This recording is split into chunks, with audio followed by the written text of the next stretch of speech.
जम्मू कश्मीर चुनाव में भाजपा के स्टार प्रचारक होंगे मुख्यमंत्री पुष्कर सिंह धामी। पार्टी के पक्ष में करेंगे प्रचार। सीएम धामी बोले, पार्टी कार्यकर्ता के नाते मिली जिम्मेदारी।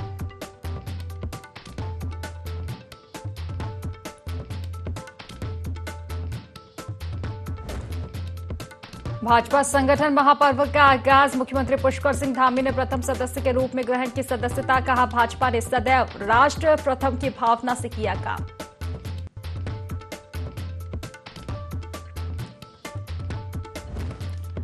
प्रदेश में शराब के ठेकों पर छापेमारी। सीएम धामी के निर्देश पर हुई छापेमारी। कहा, स्टॉक रजिस्टर में गड़बड़ी और ओवर रेटिंग पाए जाने पर सील होंगी शराब की दुकानें।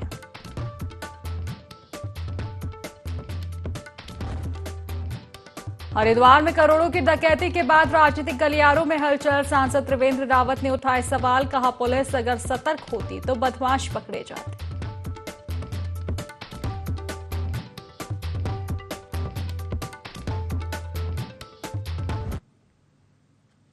नमस्कार, IND 24 देख रहे हैं आप और मैं हूं आपके साथ खुशी व्यास। चले रुक लेते हैं सीधे खास खबरों की ओर, जहां भाजपा प्रदेश कार्यालय में सदस्यता अभियान के तहत कार्यक्रम का आयोजन किया गया, जिसमें मुख्यमंत्री पुष्कर सिंह धामी को भाजपा प्रदेश अध्यक्ष महेंद्र भट्ट ने पार्टी की सदस्यता दिलाई और एक मिस्ड कॉल के जरिए सीएम पार्टी से जुड़े। इस दौरान मुख्यमंत्री पुष्कर सिंह धामी ने राष्ट्रीय अध्यक्ष JP नड्डा के साथ भाजपा प्रदेश अध्यक्ष महेंद्र भट्ट का धन्यवाद करते हुए कहा कि देश के अंदर भाजपा सदस्यता अभियान की शुरुआत हुई है, जिसमें प्रधानमंत्री नरेंद्र मोदी पहले सदस्य बने हैं और उत्तराखंड में पहले सदस्य के रूप में प्रदेश अध्यक्ष द्वारा मुझे सदस्यता ग्रहण कराई गई है। सदस्यता अभियान की शुरुआत आज से हो चुकी है और कल से प्रदेश के जिलों में भी इसकी शुरुआत होगी। साथ ही संगठन का पर्व भी इस दौरान चलाया जाएगा। उन्होंने कहा कि गांव-गांव तक पहुंचने के लिए सभी पदाधिकारी कार्यकर्ता अपना योगदान देंगे।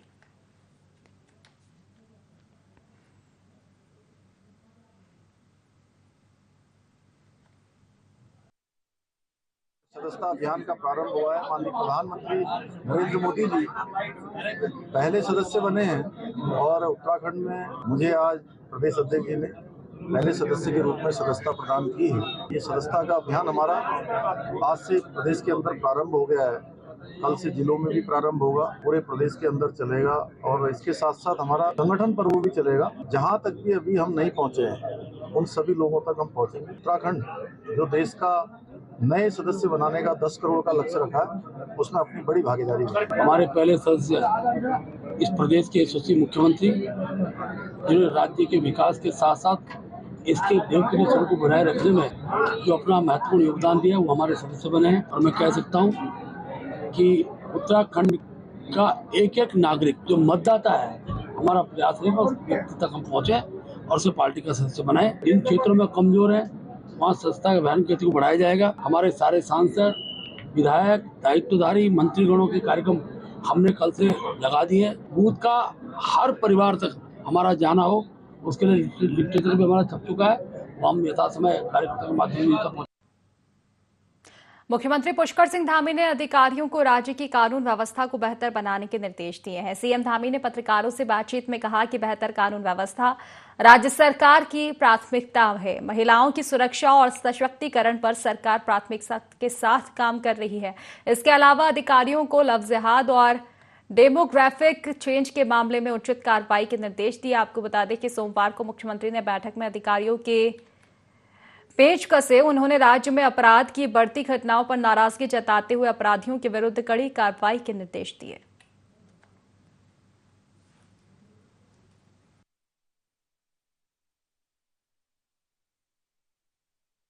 कानून व्यवस्था हमारे लिए बहुत हमारी प्राथमिकता है।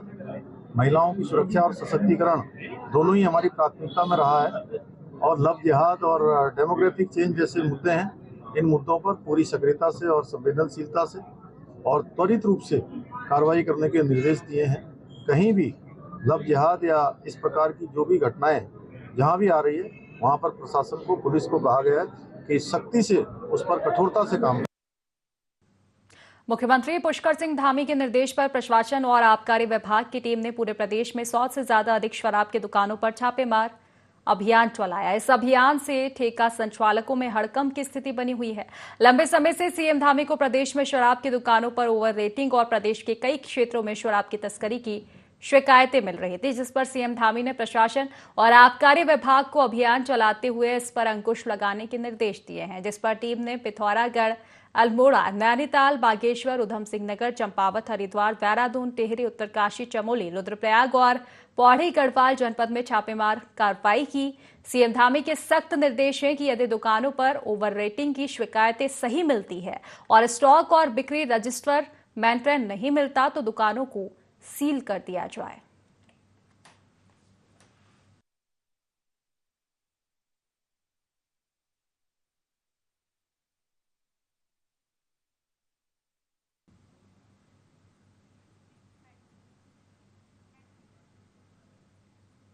मुख्यमंत्री पुष्कर सिंह धामी ने सचिवालय में कृषि एवं कृषक कल्याण विभाग की समीक्षा बैठक की। इस दौरान सीएम ने प्रदेश में कृषि विभाग के कार्यों की प्रगति की रिपोर्ट ली। सीएम धामी का कहना है कि किसानों की आय बढ़ाने और किसानों को सशक्त बनाने की ओर उत्तराखंड सरकार अग्रसर है।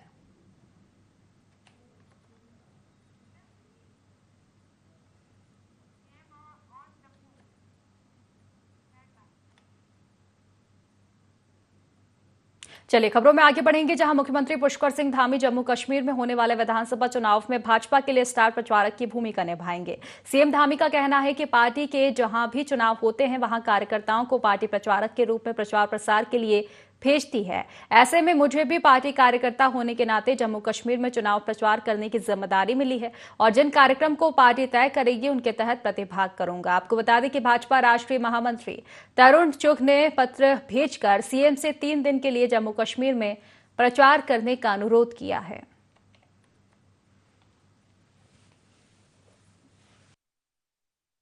पार्टी के जहां भी चुनाव होते हैं और हम सब कार्यकर्ताओं को पूरे देश भर के अंदर जहां भी पार्टी जिसकी जो आवश्यकता समझती है उसको अपने वहां भेजती है और इस दृष्टि से मुझे भी पार्टी के कार्यकर्ता के नाते वहां के चुनाव में प्रतिभाग करना है। तो मैं आगे आगामी जो भी कार्यक्रम वहां से बनेंगे उन कार्यक्रमों के अनुसार वहां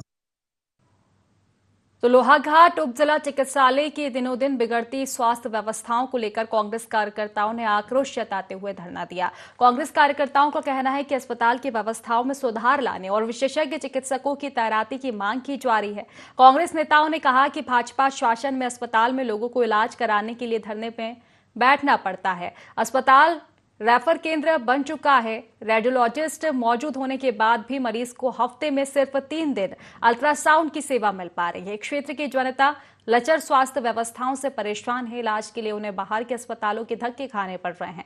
कांग्रेस नेताओं ने चेतावनी देते हुए कहा कि अगर 15 दिन के अंदर लोहाघाट अस्पताल की स्वास्थ्य सेवाओं में सुधार नहीं किया गया तो कांग्रेस स्वास्थ्य विभाग के खिलाफ उग्र आंदोलन शुरू करेगी।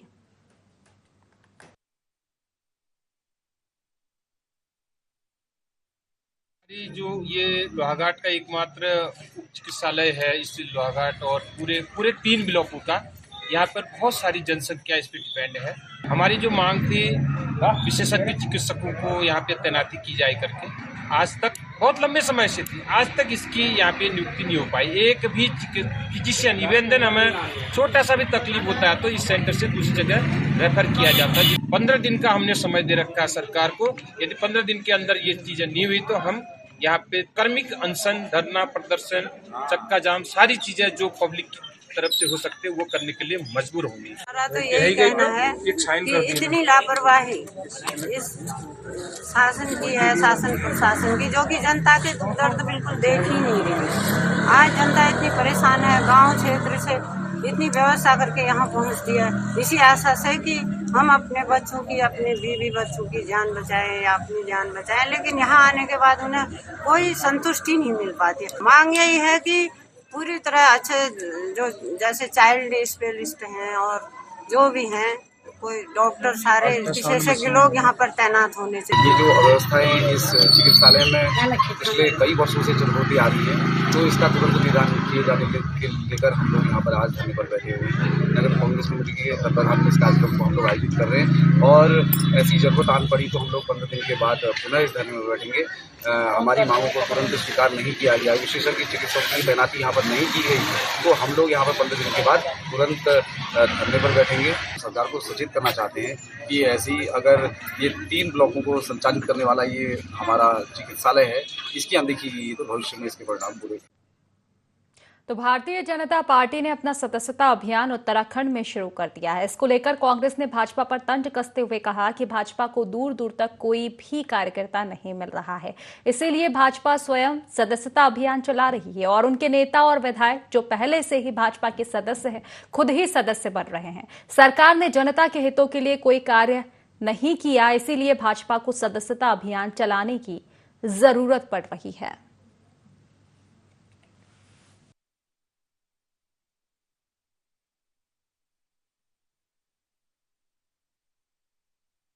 भारतीय जनता पार्टी को खोजे से भी आजकल कार्यकर्ता नहीं मिल रहे। इसकी परिणति ये हुई कि मुख्यमंत्री और प्रधानमंत्री जी दोबारा से इसके सदस्य बन रहे हैं और जो इनके विधायक हैं जो पहले से इनके सदस्य हैं वो दोबारा से सदस्यता ले रहे हैं। कोई नया इनका सदस्य नहीं मिल रहा, दूर दूर ढूंढ रहे हैं लेकिन इनको तब भी कोई सदस्य नहीं मिल पा रहा। इसलिए अपने लोगों को दोबारा से सदस्य बना रहे हैं। अगर इन्होंने कोई काम किया होता देश के और प्रदेश के अंदर तो इनको सदस्य मिलते। इन्होंने कोई ऐसा काम ही नहीं किया। प्रधानमंत्री जी कह रहे थे इस बार 400 पार, ये तो बहुमत का आंकड़ा भी नहीं छू सके। 15 दलों को मिलाकर सरकार चला रहे हैं ये लोग। आज प्रदेश के अंदर क्या स्थिति होगी? जो वादे जनता के साथ इन्होंने किए हैं धरातल पे नहीं उतरे। खबरों में आगे बढ़ेंगे, जहां मंगलौर के कोतवाली क्षेत्र के मोहल्ला किला में पूर्व सभासद का संदिग्ध परिस्थितियों में शव मिला है, जिससे इलाके में हड़कंप मच गया। बताया जा रहा है कि पूर्व सभासद कल से लापता थे। कई बार फोन किया लेकिन फोन नहीं उठाया। फिलहाल पुलिस ने मामला दर्ज कर जांच शुरू कर दी है, साथ ही शव को पोस्टमार्टम के लिए भी भेज दिया है।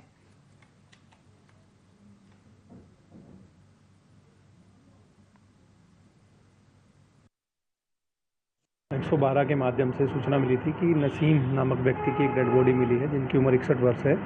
तो इस संबंध में फोरेंसिक की टीम को मौके पर भी बुलाया गया और जो शव है उसको पंचायतनामा और पोस्टमार्टम की कार्रवाई के लिए आगे भेजा गया है। सभी तथ्यों पर हम अभी देख रहे हैं और मृत्यु के कारणों का भी पता करवा रहे हैं।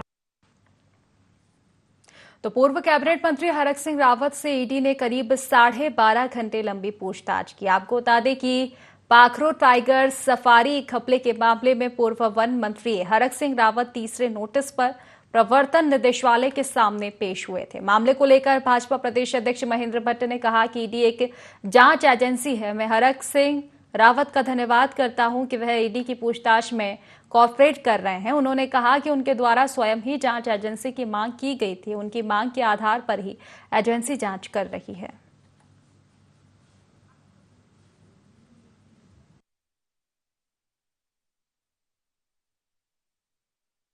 ईडी एक जांच एजेंसी है और महाराज सिंह जी का धन्यवाद करता हूँ। ईडी को पूरी तरह कोऑपरेट कर रहे हैं और जो तथ्य उनका वो रखने चाहिए उन्होंने रखे भी होंगे, मुझे पूरा विश्वास है, क्योंकि उनके द्वारा स्वयं ही एक एजेंसी जांच की मांग की गई थी। उनकी मांग के आधार पर ही एजेंसी जांच कर रही है और पूरा उत्तराखंड राज्य ये चाहता है कि दूध का दूध पानी का पानी हो और एजेंसी के काम में किसी प्रकार राजनीतिक विषय आने नहीं चाहिए। हरक सिंह जी से इतनी अपेक्षा है कि तथ्यात्मक विषय वहां तक दें, उस पर जो भी निर्णय हो सब राज्य देखेगा। नैनीताल दुग्ध संघ के अध्यक्ष मुकेश बोरा पर बीते दिनों महिला ने दुष्कर्म का आरोप लगाया था। इसी कड़ी में अब मुकेश बोरा के समर्थन में नैनीताल के दुग्ध उत्पादकों ने रैली निकाली और मामले की निष्पक्ष जांच की मांग करते हुए तहसीलदार को ज्ञापन सौंपा। दुग्ध उत्पादकों ने जुलूस प्रदर्शन के बाद राष्ट्रीय राजमार्ग पर साजिशकर्ताओं का पुतला दहन भी किया। वहीं मुकेश बोरा की पत्नी ने राजनीतिक जालसाजी के तहत मुकेश बोरा को फंसाने का आरोप लगाया है।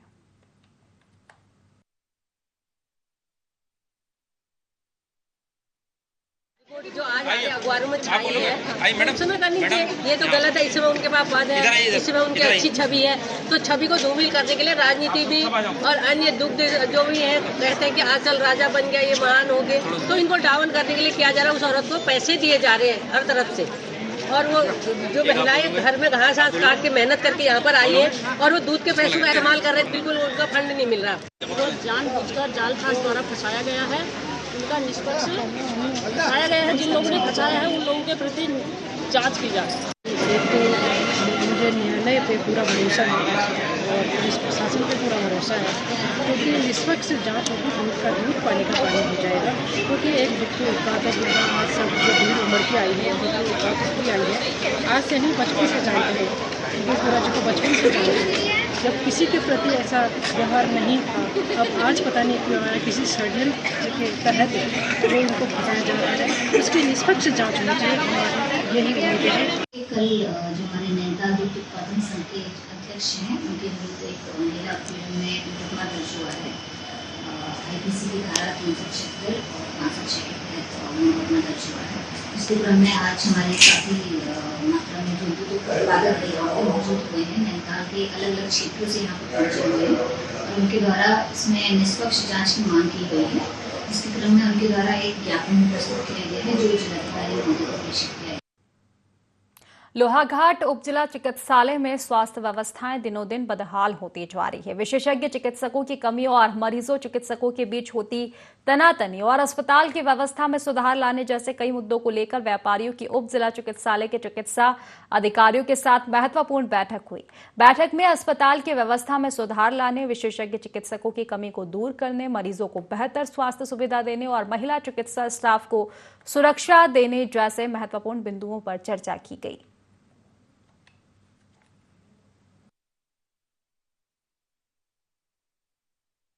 हमारी अस्पताल प्रबंधन के साथ में एक मीटिंग हुई। ये जस्ट एक जनरल डिस्कशन था, ये कोई एक ऐसा नहीं था कि हमारे अंदर कोई आक्रोश है, पर हम ये जानना चाह रहे थे कि अस्पताल की बेहतरी के लिए हम क्या कर सकते हैं, प्लस डॉक्टर्स की क्या रिस्पॉन्सिबिलिटी है लोहाघाट के नागरिकों की तरफ, लोहाघाट के आसपास के क्षेत्र से जो लोग आते हैं इनकी तरफ क्या रिस्पॉन्सिबिलिटी है। पिछले दिन एक वाकया आया था, जिस दिन हमारे एक पेशेंट था, एक कोई बच्चा जिसको कि रेगुलर निर्धारित टाइम पे ट्रीटमेंट नहीं दिया गया, उसकी वजह से वो काफ़ी परेशान रहा। तो एटलीस्ट ये क्यों हुआ, एक्चुअली इसका उपज उसी पॉइंट से हुई थी जब उस बच्चे को प्रॉपर ट्रीटमेंट नहीं मिला। तो आज हम CMS लोहाघाट के साथ बैठे, हमने एक हेल्दी डिस्कशन किया, हमने उनसे जानना चाहा कि हम उनका क्या सहयोग कर सकते हैं, प्लस जो हमें कमियां नज़र आई हॉस्पिटल में लेके, डॉक्टर्स में लेके, हमने उनको वो कहा।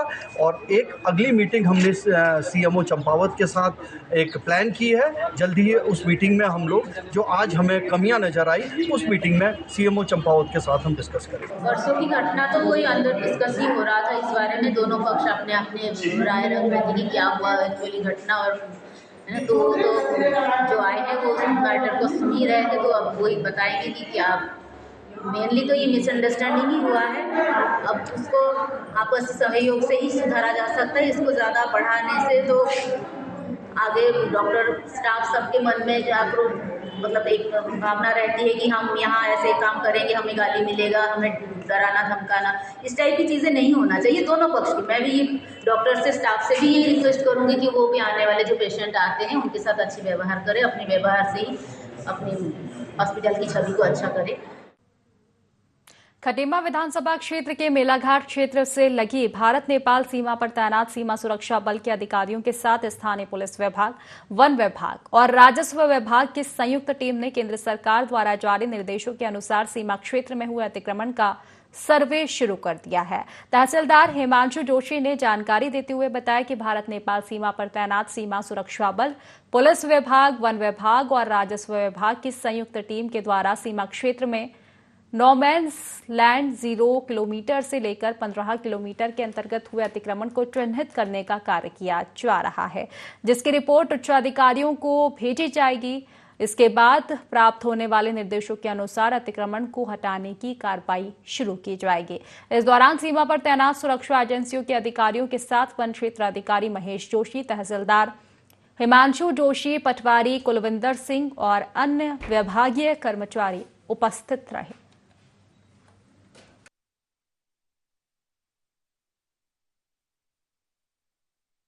सरकार ने जो मांगा है अभी हमसे कि जो नेपाल बॉर्डर अंतर्राष्ट्रीय सीमा के पास से 0 मेंस लैंड के हिसाब से 15 किलोमीटर तक जितना भी वन भूमि पर जिन जिन गाँवों में अतिक्रमण है उसको चिन्हित करके उसकी रिपोर्ट मांगी गई है। रिपोर्ट सौंपने के बाद जिस तरीके से सरकार के निर्णय आएगा उस तरीके की कार्रवाई की जाएगी। कोई भी नया अतिक्रमण अगर पाया जाएगा तो उसको तुरंत चिन्हीकरण कर ध्वस्तीकरण किया जाएगा। एसएसबी, वन विभाग, पुलिस विभाग, राजस्व विभाग द्वारा संयुक्त निरीक्षण अक्सर किया जाता रहा है। अतिक्रमणकारियों को जो 0 से 15 किलोमीटर पे हमारी लाइन ऑफ एक्शन के 15 किलोमीटर तक जो चिन्हित हैं हमारे अतिक्रमणकारी, अक्सर उन पर कार्रवाई के लिए हमारी बैठकें होती रहती हैं। तो उसी में रेगुलर एक सर्वे था यहाँ पर, तो उसमें कुछ निर्णय लिए गए हैं कि आगे हमारा क्या प्लान ऑफ एक्शन होगा। लोहाघाट पिथौरागढ़ नेशनल हाईवे में संतोला के पास अचानक भारी भूस्खलन हो गया। भूस्खलन से बड़ी मात्रा में मलबा हाईवे पर आ गया, जिसके चलते हाईवे बंद हो गया। हाईवे बंद होने से दोनों ओर वाहनों की लंबी लंबी कतारें लग गई और सैकड़ों यात्री फंस गए। क्षेत्र के सामाजिक कार्यकर्ता हरीश चंद्र तिवारी ने बताया कि सुबह जोरदार आवाज के साथ अचानक भारी भूस्खलन हुआ और बड़ी मात्रा में मलबा हाईवे पर आ गया। उन्होंने बताया कि मलबे से हाईवे बुरी तरह बंद हो गया था और भूस्खलन लगातार जारी है। वहीं हाईवे के अधिकारियों के मुताबिक हाईवे खोलने के लिए मशीनें भेज दी गई है, पर लगातार पहाड़ से मलबा आने से हाईवे खोलने में दिक्कतें आ रही हैं।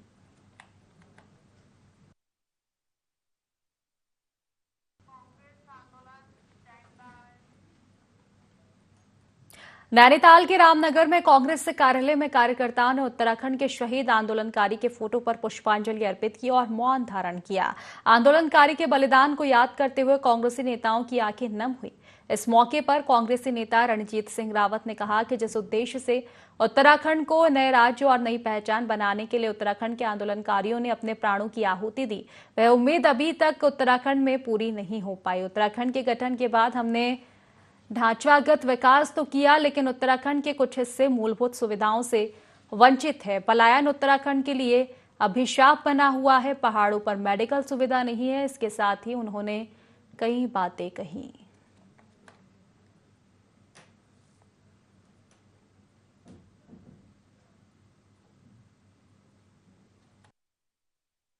की कुर्बानी से, जिन आंदोलनकारियों के संघर्ष से राज्य का निर्माण हुआ, हमें राजनीतिक भौगोलिक सामाजिक पहचान मिली, उसके लिए आज उन शहीदों को, उन संघर्ष के साथियों को यहाँ पर याद किया गया। और निश्चित रूप से राज्य बनने के बाद कई क्षेत्रों में हमने तेजी से विकास किया। रोजगार हम पैदा नहीं कर पाए, खासतौर पर पर्वतीय क्षेत्रों के अंदर, और एक बड़ी संख्या में राज्य बनने के बाद भी पलायन जो है निरंतर जारी है। बड़ा फेलियर के रूप में अब तक की सरकारों के जो है हमारे सामने। तो दुनिया भर में मंकी पॉक्स बीमारी का प्रकोप लगातार जारी है। यह बीमारी तेजी से फैल रही है। भारत में भी कुछ राज्यों में यह बीमारी अपने पैर पसार चुकी है। इसी को लेकर पचवादून के विकास नगर में उपजिला चिकित्सालय को इससे निपटने के लिए अलर्ट मोड पर रखा गया है। हालांकि यहां पर अभी तक एक भी मरीज मंकी पॉक्स बीमारी के नहीं मिले हैं। उपजिला चिकित्सालय के प्रभारी डॉक्टर विजय कुमार का कहना है कि अभी तक विकास नगर में इस तरह के मरीज नहीं पाए गए हैं, लेकिन फिर भी चिकित्सालय को अलर्ट मोड पर रखा गया है।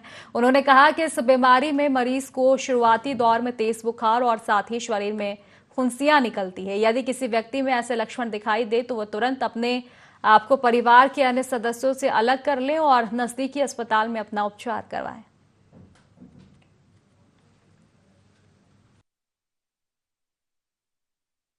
ये बीमारी मंकी पॉक्स की दुनिया में अभी चल रही है, तो हम भी अलर्ट मोड पे हैं। इसमें ज़्यादातर बुखार के साथ शरीर में दाने वगैरह होते हैं, तो हमारे हॉस्पिटल में हम पूरी तैयारी में हैं और अगर ज़रूरत पड़ती है, कोई मरीज आता है तो उसकी जांच की, इलाज की और आइसोलेट करने की व्यवस्था हमारे पास है। लेकिन सौभाग्य से अभी तक बीमारी हमारे विकासनगर में भी नहीं आई है और कल तक तो मेरी जानकारी में देहरादून में भी नहीं थी, तो अभी हमारे यहाँ नहीं है। लेकिन खास करके से जो विदेश से लोग आ रहे हैं उनकी एयरपोर्ट पे जांच की जा रही है, तो ऐसे कोई भी लोग हैं तो वो जरा दूर रहें। और ऐसी कोई भी सूचना किसी को विदेश से आने वाले व्यक्ति की मिलती है कि उसको इस तरह के दाने वगैरह कुछ हो रहे हैं, तो वो तुरंत चिकित्सालय में संपर्क करें ताकि हम उसकी जांच कर सकें और अगर जरूरत पड़ती है तो उसको आइसोलेट करने की और इलाज करने की व्यवस्था है। तो फिलहाल इस बुलेटिन में बस इतना ही। आप बने रहिए IND24 के साथ। नमस्कार।